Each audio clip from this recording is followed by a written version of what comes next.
Ayan, kauwi lang natin, galing tayo ng Taytay. So ito, may client ulit tayo. H100, papalitan natin ito. Gagawin natin 100 unit, 7 inches or 9 inches. Di pa makapag-decide si bossing. Bahala na mamaya ito, tingnan natin kung ano yung strip ni bossing. Tapos kakapitan din natin ito ng dashcam dito. Ayan. So okay, yung pagbaklas niya ito buo to, tatanggalin nyo. Ayan, hanggang dito, kalas yan. Pagkalas mo niyan, saka mo matatanggal itong pinaka stereo niyan. Okay, tara, let's go. Ayan, ganyan, babaklasin nyo siya buo. Ayan, buo yan, paikot.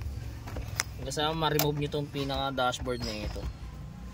So ayan, tapos tayo mag-install ng 9 inches Android. So ginabi na kami, ayan, Ayan, 9 inches Android, kasama pa rin sa package natin yung reverse cam, yung dashcam. Nag-avail din si bossing sa atin ng dashcam. Ayan, sa dashcam naman, front and rear na rin yan, mga kadiskarte. Ayan.